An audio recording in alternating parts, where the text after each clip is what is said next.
Maggie adjusted her faded jacket as she stepped into the gleaming car dealership, her boots squeaking slightly against the marble floors. She was careful not to make eye contact with anyone just yet. Inside, everything smelled of fresh leather and polish, and the ceiling lights made the new cars sparkle like showroom jewelry. Maggie clutched her worn canvas purse a little tighter. She had been dreaming of this moment for months. Her old sedan was on its last breath, coughing and sputtering just to get her to her shifts at the diner. She wasn't asking for anything fancy, just something reliable, something that wouldn't leave her stranded on the highway during another icy morning commute. A salesman, young and all teeth, spotted her from across the floor. He straightened his tie and strode toward her with the easy arrogance of someone who had already made up his mind. "Can I help you?" he asked, his voice dripping with rehearsed politeness. "Yes," Maggie said, offering a tentative smile. "I'm looking for something affordable. Maybe a used car. Something good on gas." The salesman's eyes darted from her frayed jeans to her scuffed boots. Maggie could almost hear the silent judgment in the pause before he spoke again. "Of course," he said, ushering her toward the farthest, dimmest corner of the showroom where the pre-owned vehicles were tucked away like unwanted toys. "This way." Maggie followed, feeling the weight of every glance thrown her way. A couple at a sleek silver coupe whispered to each other, smirking behind manicured hands. A group of salesmen at the coffee station chuckled under their breath. She knew how she must look, tired, a little out of place, clutching dreams she probably couldn't afford. They stopped in front of a dented hatchback that looked only slightly better than her current car. "This," the salesman said, almost proudly, "is probably more in your range." Maggie swallowed hard. She had saved for over a year, every tip, every overtime hour. She deserved better than a car that looked like it had been dragged through a gravel pit. She cleared her throat. "Actually, I was hoping to see something a bit newer. Maybe a certified pre-owned. I have a decent down payment." The salesman barely concealed his smirk. "Ma'am, these cars don't come cheap. Maybe it's better if you come back when you're ready for something realistic." The words hit her harder than they should have. Maggie felt her face grow hot. She turned slightly, hoping to shield her embarrassment from the growing number of onlookers. Behind her, one of the salesmen, a guy with a slick-back hairstyle, laughed loud enough for the room to hear. Maybe she thought the lotto winner's sale started today. The young salesman chuckled too, stuffing his hands in his pockets. Maybe she's just window shopping. Maggie bit the inside of her cheek to keep the tears from welling up. She nodded stiffly, murmured a soft, "Thank you," and turned to leave. As she walked toward the exit, she caught her reflection in the polished windows, small, tired, defeated. It wasn't just about the car. It was about what they saw when they looked at her, or rather, what they refused to see. She reached the parking lot and sat heavily on the curb, her hands trembling. She didn't notice the sleek black truck that pulled up a few spaces away. Didn't notice the tall figure that got out and scanned the lot, searching for her. It wasn't until she heard his voice, deep, steady, and filled with a quiet anger, that she lifted her head. "Maggie," it was her husband, Aaron. His face tightened when he saw her wiping at her eyes. "What happened?" Maggie opened her mouth to answer, but no sound came out. She didn't have to explain. Aaron could see everything he needed to in the slump of her shoulders and the tremble in her hands. His jaw clenched, and without another word, he turned on his heel and strode toward the dealership's glass doors. Inside, the laughter died as soon as Aaron entered. There was something about the way he carried himself, confident, unbothered by the expensive surroundings, that made the room fall silent. The young salesman's smile faltered when Aaron locked eyes with him. And Maggie, still sitting on the curb, felt something she hadn't felt all day, hope. Aaron didn't raise his voice. He didn't have to. His presence alone demanded attention. "Which one of you thought it was funny to humiliate my wife?" he asked, his voice low and even. The salesman shifted uncomfortably, exchanging nervous glances. The young one who had helped Maggie tried to chuckle, a weak, broken sound. "Sir, there must be a misunderstanding." Aaron took a slow step forward, and the kid immediately shut up. Maggie had finally pulled herself up from the curb and stood just outside the glass doors, watching. Part of her wanted to rush in, to tell Aaron it wasn't worth it, that she was used to it, but another part, a deeper part, wanted him to keep going. For once, she wanted someone to stand up for her, without her having to ask. Aaron turned his head, scanning the shiny rows of vehicles. "I want the best car you have," he said, loud enough for everyone on the floor to hear. "And I want it for her." One of the older sales managers, a man peeking out from under his cuff, stepped forward, sensing an opportunity. "Of course, sir," he said smoothly. "If you'll come this way." "No," Aaron interrupted. His eyes didn't waver from the young salesman who had laughed at Maggie. "He's going to make the sale. He's going to walk her through every feature. He's going to hand her the keys. And he's going to smile like he means it." The kid swallowed hard, his face turning a deep shade of red. Maggie finally stepped inside, her heart pounding painfully in her chest. She shook her head slightly, her voice trembling. "Aaron, you don't have to do this." Aaron turned to her, and something in his expression softened. "Yes, I do." He didn't say anything more, but Maggie understood. It wasn't just about the car. It was about dignity. It was about all the times she had been overlooked, dismissed, or treated like she didn't matter, today and so many days before. The salesman, under the sharp gaze of the entire dealership, forced a smile and motioned for them to follow him. His hands shook slightly as he fumbled for the keys to a brand new luxury SUV parked in the center of the floor, gleaming under the showroom lights like a prize trophy. "This," he croaked, clearing his throat, "this is our top-of-the-line model. Fully loaded. Safety features, leather seats, panoramic sunroof, custom sound system." Aaron simply nodded toward Maggie. "Go ahead. Check it out." Maggie hesitated, feeling the weight of a dozen eyes on her. Slowly, she approached the SUV. She ran her fingers along the smooth curve of the door, feeling the cold, flawless paint under her fingertips. The interior smelled of fresh leather and possibility. She climbed in, marveling at the spotless dash, the gleaming buttons she didn't even know how to use yet. It felt surreal, sitting there in something so new, so far removed from the life she lived. From the driver's seat, she looked up and caught Aaron's eye through the windshield. He smiled at her, the kind of smile that said, "You deserve this." The salesman cleared his throat awkwardly, standing stiffly to the side. "If you'd like to run your credit, we can see about financing options." "No need," Aaron cut in. He pulled a thick, worn leather wallet from his pocket and tossed a black card onto the salesman's clipboard. "We'll pay in full." The kid's mouth opened and closed like a fish gasping for air. Behind him, the other salesmen stood frozen, their earlier smugness curdling into something much less satisfying. As the paperwork began, Maggie sat quietly at Aaron's side, her heart aching and soaring all at once.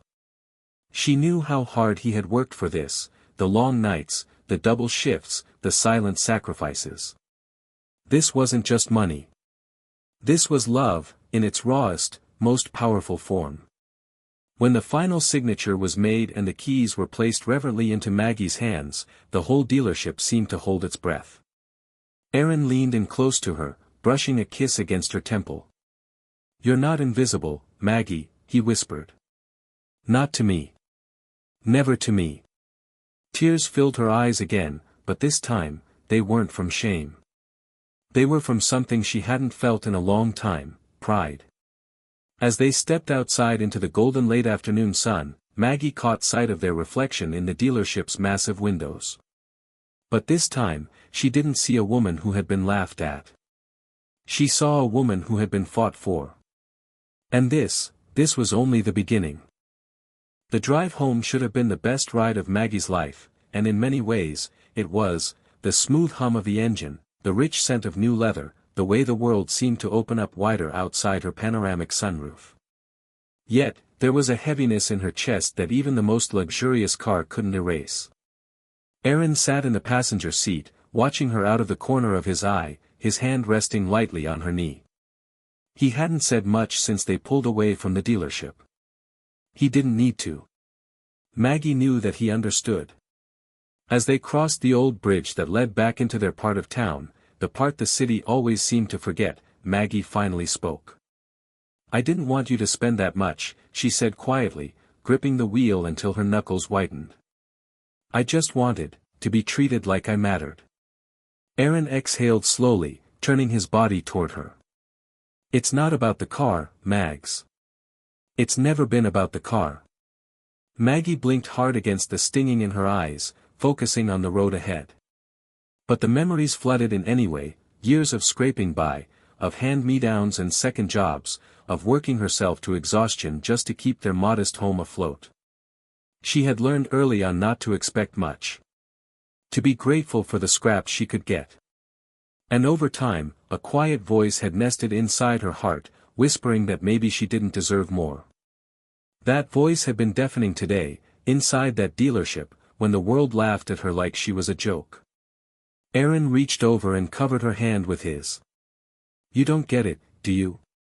She shook her head slightly, swallowing the lump that had risen in her throat. "You don't see yourself the way I do," he said, voice cracking just a little. "You see the tired diner waitress. You see the woman wearing the same coat for 5 winters straight.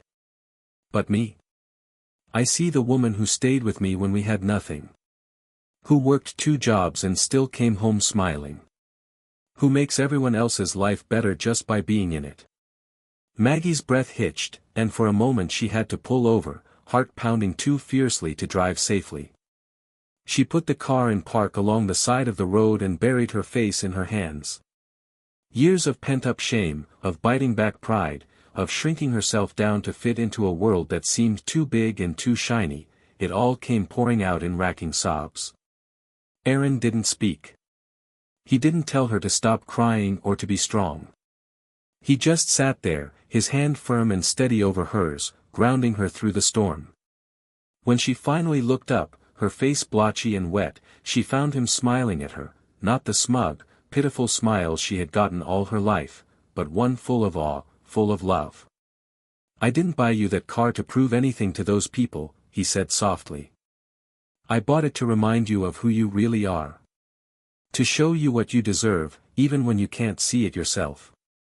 The sun was setting behind them, bleeding brilliant orange and pink streaks across the sky. The light caught in Maggie's tear-streaked face, making her look almost ethereal, like something too beautiful to belong to a world that had tried so hard to break her. Slowly, she turned back toward the wheel, her hands still trembling, but a different kind of tremble now, not fear, not shame. Something closer to release. She started the engine again, and this time, when the wheels caught the road, Maggie sat a little taller. She wasn't just driving a car. She was reclaiming every broken piece of herself that she had been forced to hide away. As the town came into view, their little bungalow, the familiar trees, the neighbors sitting on their porches, Maggie caught her reflection in the rearview mirror. For the first time in a long time, she liked what she saw. And though the car beneath her was the most expensive thing she'd ever owned, it wasn't the vehicle that made her feel rich. It was the man sitting beside her.